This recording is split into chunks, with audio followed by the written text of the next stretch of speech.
எனக்கு அன்பான தேவனுடைய பிள்ளைகளே, கர்த்தருடைய பிள்ளைகளாகிய நாம் ஆண்டவருடைய பெரிதான கிருபையினால் இந்த வருஷத்தின் கடைசி நாட்களுக்குள் வந்திருக்கிறோம். அதே நேரத்தில் நாம் தேவ சமூகத்தில் நம்மை குறித்து தேவன் என்ன நினைக்கிறார் என்றும் நாம் எதிர்பார்க்க வேண்டியது, சிந்திக்க வேண்டியது அவசியமாக இருக்கிறது. ஏனென்று சொன்னால், ஆமோஸ் தீர்க்க தரிசன புஸ்தகத்தில் ஆண்டவர் சொல்லுகிற மனவேதனையான ஒரு வார்த்தையை பாருங்கள். 4ஆம் அதிகாரம் 11ஆம் வசனத்தில் சொல்லுகிறார், சோதோமையும் கொமோராவையும் தேவன் கவிழ்த்து போட்டது போல உங்களை கவிழ்த்து போட்டேன். நீங்கள் அக்கினியினின்று பறிக்கப்பட்ட கொள்ளியைப் போல இருந்தீர்கள், ஆகிலும் நீங்கள் என்னிடத்தில் திரும்பாமற் போனீர்கள் என்று கர்த்தர் சொல்லுகிறார்.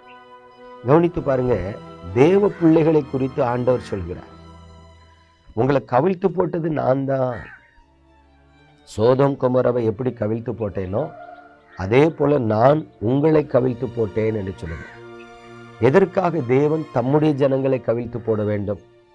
தேவ ஜனங்களுக்குள்ள இருக்கிற முரட்டாட்டங்கள், தேவ ஜனங்களுக்குள் இருக்கிற கீழ்ப்படியாமைகள், தேவ ஜனங்களுக்குள்ள இருக்கிற அசுத்தமான வாழ்க்கை, தேவ ஜனங்களுக்குள்ள காணப்படுகிற மாறுபாடுகள், இவை எல்லாம் கர்த்தரை மனஸ்தாபப்படுத்துகிறது.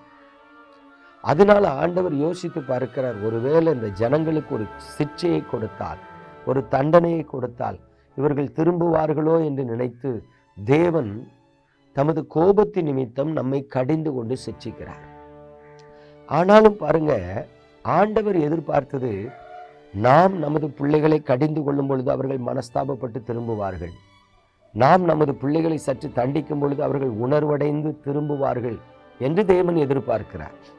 ஆனால் இஸ்ரவேல் ஜனங்கள் கர்த்தரிடத்தில் மனம் திரும்பவே இல்லை. அதை குறித்து தான் இங்கே சொல்லுகிறார், நான் சோதோமை போலவும் கொமோராவை போலவும் உங்களை கவிழ்த்து போட்டேன், ஆனாலும் நீங்கள் என்னிடத்தில் திரும்பவில்லையே என்று சொல்லி அங்கலாய்க்கிறார். பிரியமான தேவனுடைய பிள்ளைகளே, இன்னைக்கு நம்ம வாழ்ந்து கொண்டிருக்கிற இந்த காலத்தை கவனிச்சு பாருங்க. அறிவு பெருத்த காலத்தில் இருக்கிறோம், கம்ப்யூட்டர் வேர்ல்டு என்று சொல்லப்படுகிற காலத்தில் இருக்கிறோம். ஆனால் இன்றைக்கும் தேவனுடைய ஜனங்களுக்குள்ள காணப்படுகிற அறியாமையை யோசித்து பாருங்களேன். ஒரு பிரசங்கியாரு பிரசங்கி பீடத்தில் நின்று மனம் திரும்பு, இல்லை தேவ கோபாக்கினை வரும் அப்படின்னு ஒரு எச்சரிப்பின் வார்த்தையை சொன்னா, அதை எச்சரிப்பின் வார்த்தையா இந்த நாட்களில் இருக்கிற ஜனங்கள் பார்க்கறது இல்லை. பிரசங்கியார் ஃபுல் பீட்ல நின்றுட்டு நம்மளை சபிக்கிறாரு அப்படிங்கிறாங்க. நல்லா கவனிங்க, பிரசங்கியார் ஜனங்களை சபிக்கிறதுக்கு வந்திருக்காரு இல்லை. நீ மனம் திரும்பாமல் போனா உனக்கு ஆபத்து வரும், நீ மனம் திரும்பாமல் போனால் அழிந்து போவாய். இது எச்சரிப்பின் வார்த்தை. வேதம் அப்படித்தான் சொல்லுது, தேவனுடைய எச்சரிப்பு.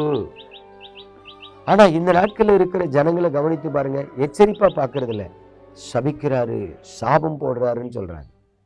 பிரியமானவர்களே, ஒரு மனிதர் பேசுகிற வார்த்தையின் உட்கருத்து என்ன என்கிறதை அறிந்து கொள்ளுகிறது தான் ஞானம். அப்ப தேவன் தமது பிள்ளைகளுக்கு ஞானத்தை கொடுத்திருக்கிறார். இன்னைக்கு உங்களுக்கு அந்த ஞானம் இல்லைன்னா நீங்க தேவனுடைய பிள்ளைகள் இல்லைன்னு அர்த்தம். சரி, ஞானம் இல்லை அப்படின்னாலும் நாம தான் மனம் திரும்பணும். ஆண்டவர்ட்ட போய் எனக்கு ஞானத்தை தார ஆண்டவரேன்னு கேட்கணும். சரி, எச்சரிப்பின் வார்த்தையை நீங்க சாப வார்த்தையை எடுத்துக்கொண்டாலுமே என்ன செய்யணும்? ஐயோ, கர்த்தருடைய ஊழியக்காரர் சொல்றாரு, ஒருவேளை நம்ம சபிக்கப்பட்டு போயிடக்கூடாது அப்படின்னு பயந்தா மனம் திரும்பணும்.